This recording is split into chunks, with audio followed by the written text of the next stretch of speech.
Buenas tardes, mi nombre es José Ángel Ortiz, estudiante de la asignatura Controles Eléctricos, y yo les voy a hablar sobre el artículo 430 del Código Eléctrico Nacional.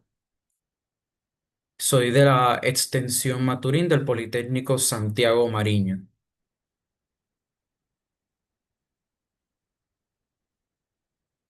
La sección o el artículo 430, sección uno, indica el alcance de este artículo del Código Eléctrico Nacional. Esta sección trata de los motores, alimentadores de circuitos ramales y su protección, de la protección de los motores contra sobrecarga, de los circuitos de control de motores y de los circuitos de control de motores o CCM. Contiene dos secciones, esta sección uno, para los requisitos de instalación de los centros de control de motores se trata en el artículo 384-4 del Código Eléctrico Nacional. Para los equipos de refrigeración y aire acondicionado se trata en la sección 440. La figura de la 430-1 solo tiene efectos informativos. Esta es la primera sección del artículo 430 y solamente nos delimita el alcance de esta norma. Esta norma es muy amplia, ¿verdad? Y trata acerca de muchos temas, así que para resumir, trataremos los temas más importantes comprendidos dentro de la norma. Entre ellos, la norma 430, la guión 7, identificando acción de los equipos de motores y equipos con varios motores. Entre sus apartados tenemos que los motores para aplicaciones normales en todo motor deben contar la siguiente información. Con esta información es la que debe ir en la placa del motor, en la que se especifican todos los detalles del mismo, en los cuales deben estar el nombre de fabricante, la tensión nominal en voltios, la corriente nominal a plena carga en amperios. En los motores de velocidad variable, los amperios a plena carga por a cada velocidad, excepto en los de polo sombreado o de condensador con fase partida en donde los amperios deben ser únicamente los correspondientes a la velocidad máxima. Un ejemplo de estos motores de velocidad variable, aunque no industrial, son los motores de los ventiladores, que es que tienen tres velocidades, cada uno con su propio devanado especial. Y es que para cualquier cálculo se utilizaría la corriente máxima que circula por el devanado con mayor capacidad en amperios. La frecuencia nominal y el número de fases en los motores de corriente alterna, si es un motor monofásico, que usa dos fases de 110 voltios, por ejemplo, o trifásico, ¿no? Y a qué tensión, como se especifica en el anterior inciso de la tensión nominal en voltios, la velocidad nominal a plena carga del motor, el aumento nominal de la temperatura o clase de sistema de aislamiento y temperatura ambiente nominal en tiempo nominal de funcionamiento. Este parámetro debe ser como 5, 15, 30 o 60 minutos o continuo. La potencia nominal del motor, ya sea en caballos de fuerza, y para un pequeño inciso, los motores de un octavo de caballos de fuerza, o sea, en adelante, los motores de un octavo de HP en adelante de velocidad variante, ¿sí? Los caballos de fuerza correspondientes a cada velocidad, excepto es los de polo sombreado o de condensador con fase partida de un octavo de HP o mayor, en donde los HP deben ser únicamente los correspondientes a la velocidad máxima. No es necesario que aparezcan los HP nominales en los motores de soldadura de arco. La norma a lo largo te guía al ingeniero electricista qué motores deben llevar qué información para el diseño de los mismos. La letra de código de los motores de corriente alterna de medio HP nominales en adelante, los motores polifásicos de rotor de Manado, se omite la letra código. Esta letra código ya la vamos a detallar. Y ahora, como es el inciso, que es la letra código de los motores de B, C, D o E, que es la definición de estas letras, se encuentra en la bibliografía de Motors and Generation, parte uno y las definiciones de ANSI y NEM. En los motores de inducción de rotor de Banado, la tensión en voltios del secundario y la corriente en amperios a plena carga. Corriente y tensión de campo para los motores síncronos excitados con corriente continua. Con corriente y tensión de campo se refiere a la corriente y tensión que recibe los devanados de campo o del rotor de los motores síncronos.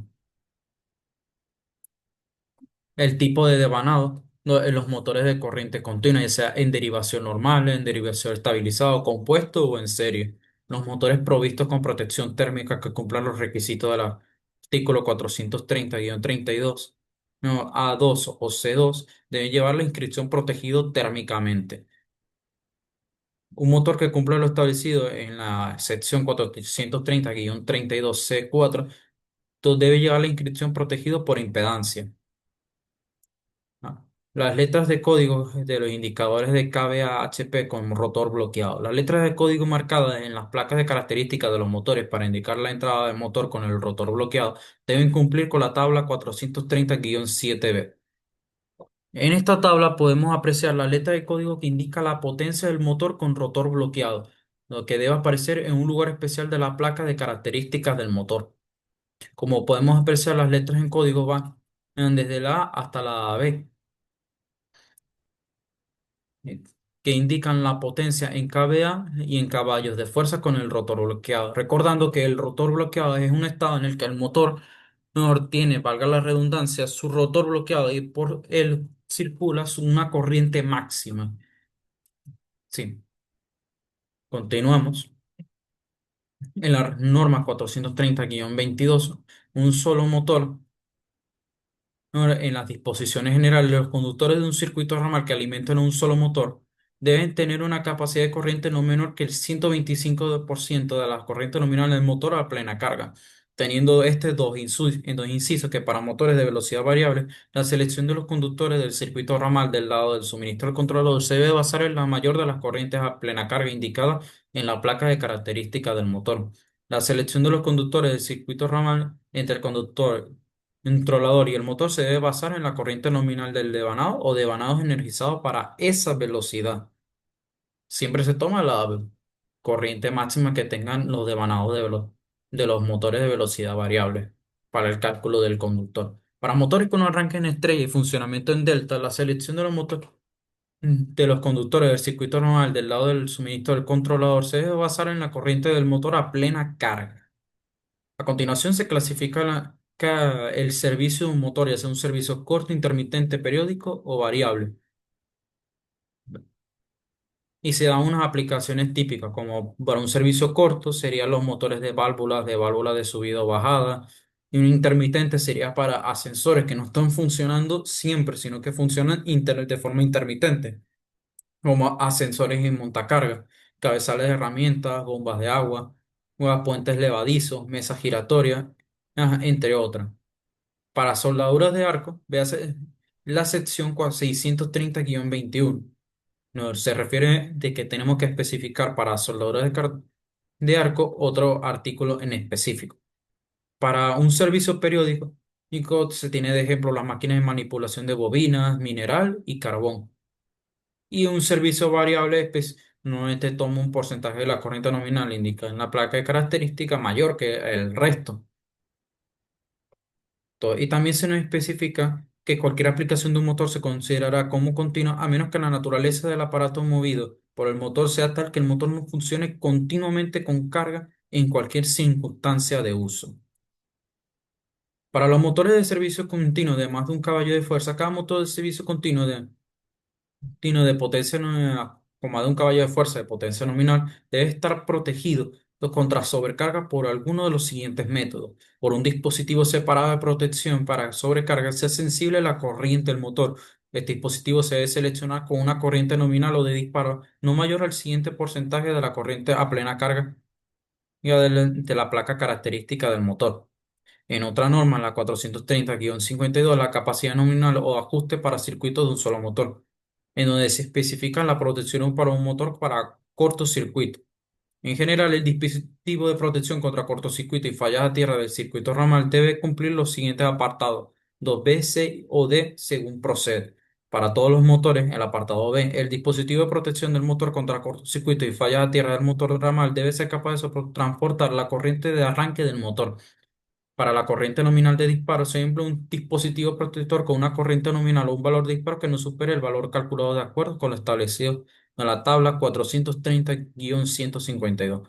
Para los circuitos de control de motores, en la norma 430-71, no, las disposiciones generales de la parte F contienen las modificaciones de los requisitos generales que se aplican al caso particular de los circuitos de control de motores. Para los requisitos de los terminales de los dispositivos para el equipo, se vea el artículo 430-9b. Definición de un circuito de control de motores. Es el circuito de un aparato o sistema de control que transporta las señales eléctricas que regulan el funcionamiento del controlador, pero no transporta la corriente que alimenta el motor. Eso es un circuito que controla los motores, que normalmente se separa en el diagrama, lo que conocemos como diagrama de fuerza, que identifica el circuito que transporta la corriente que alimenta el motor, y el diagrama de control. En la protección de los conductores, la protección de los conductores contra sobrecorriente no debe exceder a los valores especificados en la columna A de la tabla 430-72b.